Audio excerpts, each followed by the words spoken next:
Bonjour à tous, Simon Vesperigne et bienvenue dans cette nouvelle vidéo.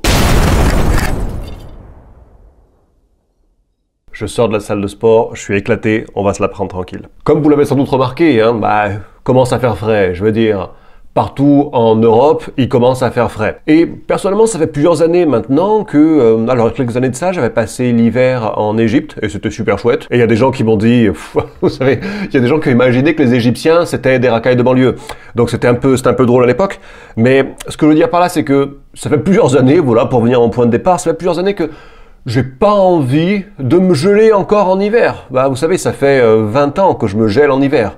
Je me suis gelé en Finlande, je me suis gelé en Russie, mais tout bêtement, je me suis gelé en Corse aussi, il faut pas croire. L'hiver en Corse, c'est gris, c'est triste. Alors bien sûr, c'est peut-être moins gris, moins triste que la Bretagne, mais c'est pas pour autant un bel hiver. C'est un hiver gris, triste, pluvieux, venteux, déprimant. Ça fait un petit peu Palavas-les-Flots en hiver, quoi. Donc là, je vais vous donner la liste des 7 pays, des 7 destinations que je retiendrai, pas nécessairement pour vivre, mais pour aller y passer 2, 3, 4 mois d'hiver au chaud. Il y en a pour tous les goûts, il y en a pour tous les budgets, mais évidemment, c'est à travers le prisme de mon jugement, vous me direz, vous, ce que vous en pensez, ce que vous retenez, et si vous avez des suggestions, des choses desquelles je ne parle pas. Et bien sûr, si vous vous dites, ouais, mais bon, moi j'ai pas la possibilité, Simon, d'aller passer l'hiver où je veux, parce que il faut que je sois en France, ou ailleurs d'ailleurs, mais parce qu'il faut que je travaille, je sais pas comment les gens font pour aller à droite à gauche comme ils veulent, quand ils veulent. Si tu en es là, c'est que tu manques cruellement de liberté géographique. Si tu veux être en mesure d'aller où tu veux, quand tu veux, que ce soit pour y vivre, ou simplement, bien comme moi, pouvoir te dire je vais passer l'hiver quelque part, ou c'est plus clément, ou c'est plus sympa, il faut que tu sois libre géographiquement. Si tu ne sais pas comment le faire, eh bien, j'ai mis à ta disposition sur le site libertégéographique.fr gratuitement un quiz où tu vas répondre à 2, 3, 4, 5 questions, je sais plus. Et moi, fort des réponses aux questions que tu as données, moi je vais pouvoir te donner des réponses personnalisées selon ta situation, te dire voilà, si tu veux atteindre cet objectif-là, dans ton cas, il vaut mieux que tu commences par là et ensuite que tu fasses ça et que tu le fasses comme ça. En fait, l'objectif de ça, c'est pouvoir t'apporter en fait le chemin le plus court pour pouvoir habiter où tu veux ou simplement être libre géographiquement en fonction de ta situation. C'est gratuit, c'est le premier lien en description de cette vidéo ou c'est simplement libertégéographique.fr. Avant tout, je vous ai dit, bien sûr, faites-moi part de vos suggestions parce que je suis preneur moi-même de vos suggestions. Mais ne me dites pas de grâce le Portugal, l'Italie, la Grèce, le sud de la France. Parce qu'en fait, l'hiver, ok, il est peut-être plus clément qu'en Irlande, oui. Mais ce sont des hivers gris, pluvieux, c'est l'hiver, quoi. Et moi, ce que je veux, c'est être cool, tranquille, au bord de la piscine, au bord de la plage. Je veux qu'il fasse au moins 25 degrés. Voilà, je veux pas avoir une veste, ne serait-ce que le soir, parce qu'une petite veste, parce que c'est la Grèce. Celui qui a passé un hiver en Grèce, il le sait, c'est pas les Caraïbes. Alors, ma première destination, et c'est la plus proche, puisque, oh magie, on reste en Union Européenne, c'est tout bêtement, des gens qui n'y pensent pas, les îles Canaries. Les îles Canaries font partie de l'Espagne, donc l'Espagne fait partie de l'Union Européenne. Le grand avantage, c'est qu'on y va quand on veut, comme on veut, sans visa, sans rien de spécial, parce qu'on se déplace au sein de la fédération de l'Union Européenne, j'ai pas dit socialiste soviétique, vous voyez. Je sais pas si on pourrait, scientifiquement parlant, qualifier le climat des îles Canaries de subtropical ou de tropical ou de subsaharien, je suis pas sûr, c'est pas mon domaine d'expertise. En tout cas, l'hiver, il y fait plus de 20 degrés. Pour les mois les plus froids de l'année, que sont décembre, janvier, jeudi l'après-midi, c'est un petit peu venteux, c'est pas un climat aride, clairement, mais c'est un climat très clément pour passer un hiver au vert. En termes de location, parce que moi je m'embête pas, je vais sur Airbnb, je regarde les locations au mois, je compte pas m'installer, je compte y passer quelques mois. C'est pas donné, voilà. On a des appartements corrects, à des prix corrects, on n'a pas des super apparts à des bons prix. Des super apparts, ils commencent à coûter cher, ils commencent à coûter 2000 par mois minimum. Néanmoins, voilà, parce que pour moi, aller se mettre dans un village, ça vaut pas le coup, quoi. Il faut avoir un petit peu la vie autour, donc ça va être Las Palmas ou ça va être Santa Cruz et Tenerife. Donc, pour moi, sorti de ces deux coins-là, ça risque d'être un peu trop calme.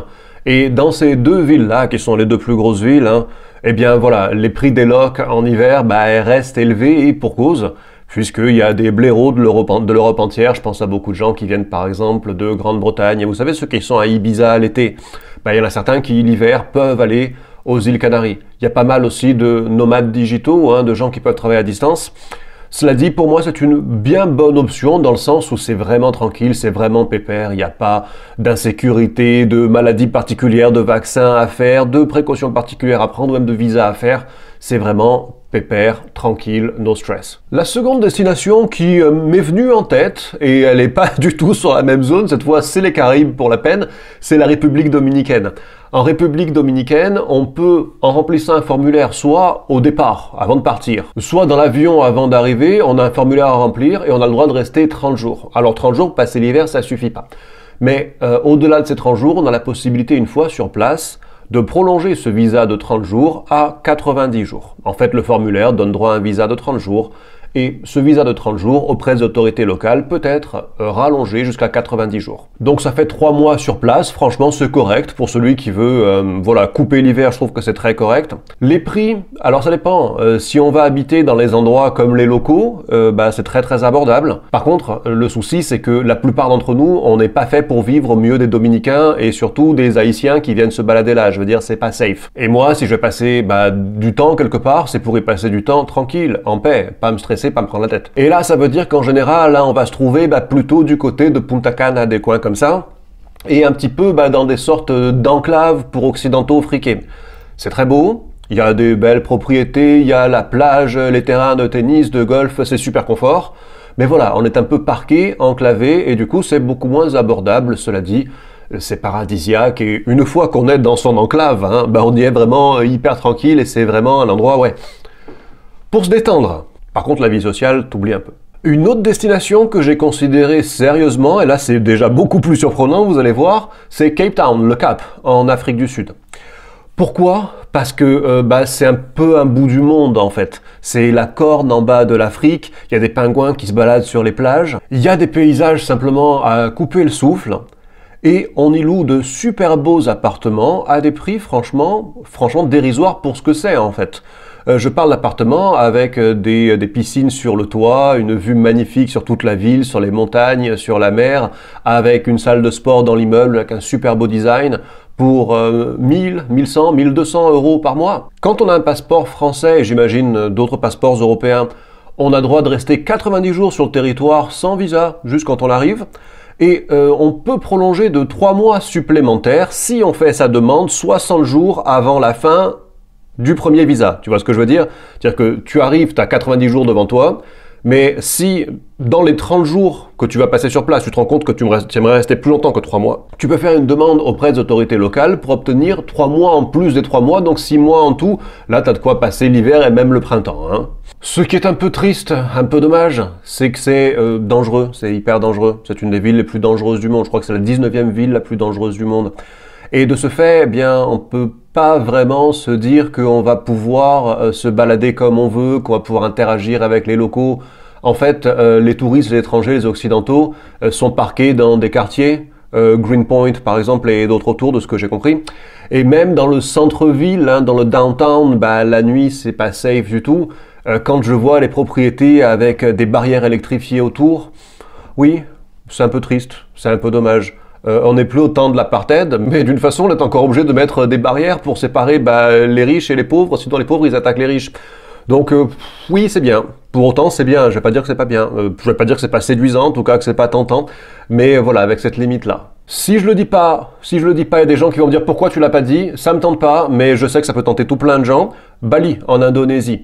Bali, en Indonésie, on obtient un visa de 30 jours quand on arrive. Ce visa, il est possible, auprès des autorités du pays, bien sûr, de le prolonger de 30 jours une fois sur place. Ce qui est remarquable, parce que je le précise à chaque fois, en théorie, un visa, c'est fait pour rentrer dans un pays, donc en théorie, ce sont les consulats du pays qui délivrent des visas à l'extérieur du pays. Donc c'est remarquable, en fait, quand on peut obtenir un visa dans le pays alors qu'on y est déjà. Voilà, donc c'est pour ça que chaque fois, je le remarque, parce que c'est surprenant, ce sont des nouvelles choses. Il y a énormément d'étrangers et c'est absolument magnifique. C'est un chouette endroit, je disais dans une vidéo précédente, c'est un chouette endroit pour rencontrer des gens. J'ai un pote qui est en ce moment. Il y a toutes sortes de gens qui viennent de toutes sortes d'endroits. C'est super beau, ça me tente pas, mais je pense que ça peut tenter des gens. En tout cas, quand on imagine l'hiver, par exemple, dans le Nord-Pas-de-Calais, regarde Bali, c'est beaucoup plus sympa.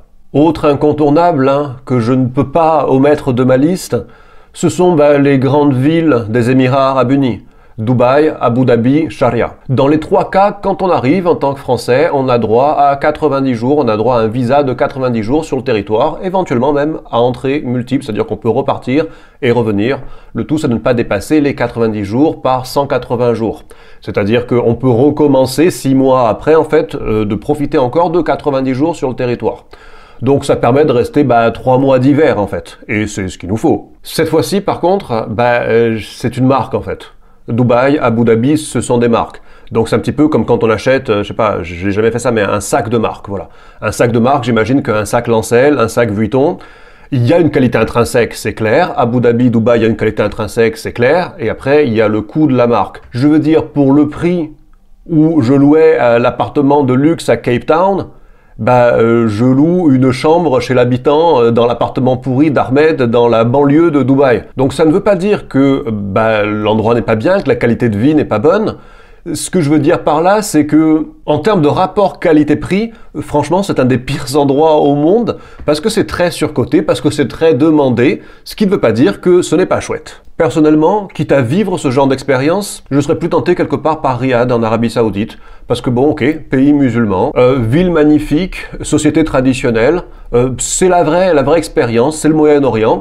À des prix plus avantageux et surtout avec une expérience plus authentique, en sachant que Riyad se développe très vite dans la direction des Émirats Arabes Unis. Un autre incontournable, vous seriez très déçus si je l'intégrais pas, c'est bien sûr la Thaïlande. La Thaïlande, si on arrive en tant que touriste français, on a droit à 30 jours sur le territoire sans visa. Si on veut rester plus de 30 jours, par contre, donc avoir une vraie expérience de passer l'hiver là-bas, il faut, et là c'est normal, c'est classique, obtenir un visa auprès d'un consulat de la Thaïlande en dehors du pays. Il y a un nouveau visa qui s'appelle METV, Multiple Entry Tourist Visa, qui coûte 5000 bahts et qui permettent aux étrangers, aux touristes, de passer jusqu'à 60 jours sur le territoire par entrée, et il est donc multi-entrée. Et ça oblige à sortir au bout de 2 mois pour revenir. Mais c'est pas si mal. Après, personnellement, c'est super beau, la Thaïlande, comme l'Asie du Sud-Est, c'est super beau. Il y a ce côté un petit peu survisité, ce côté tourisme de masse qui n'est pas mon favori. Il y a le côté aussi très très vénal, très mercantile des gens dans les endroits touristiques. Je pense à Pattaya par exemple. Voilà, je vais pas vous faire un dessin. Mais encore une fois, c'est plus sympa qu'un hiver à Maubeuge. Pour finir, je dois dire que celui-là, je l'aime bien. Vous me dites à ma place ce que vous feriez, parce que vraiment je suis preneur de vos points de vue. Un qui je trouve vraiment particulièrement cool, c'est le Vietnam. C'est le Vietnam et c'est en particulier l'ancienne Saigon, Ho Chi Minh Ville. Faut savoir que dans ce cas-là, quand on arrive, avec un passeport français, on peut rester 45 jours sur le territoire. 1 mois et demi, c'est déjà pas mal. On peut demander un e-visa, on remplit un e-visa, enfin une demande de e-visa en ligne. Et à ce moment-là, le e-visa, c'est pour 90 jours, donc de quoi passer l'hiver également. Dans le premier district, en plein centre-ville, le quartier d'affaires le plus beau, en fait, le quartier le plus moderne de Ho Chi Minh City, on peut louer pour un petit peu plus de 1000 € des appartements magnifiques avec la vue sur toute la ville, sur le fleuve en dessous. C'est une expérience, je pense, qui est vachement dépaysante. Et je vais vous faire une confidence, Je pense que quand on est là le soir à travailler un petit peu son ordi, après s'être baigné dans la piscine, en sirotant une bière vietnamienne, là sur le toit de l'immeuble en dominant toute la ville dessous, autant c'est même plus sympa que Minsk quand on a de la neige jusqu'aux genoux. Donc encore une fois, si vous vous dites oui Simon, mais pour toi c'est facile, mais pour moi non, pour toi ça pourrait l'être aussi si tu sais pas comment, libertégeographique.fr. Premier lien de description de cette vidéo. Si cette vidéo elle-même t'a été utile, à ce moment-là mets-y un pouce et abonne-toi à cette chaîne pour ne rien rater ce genre de contenu. Merci à tous, à la prochaine vidéo, ciao.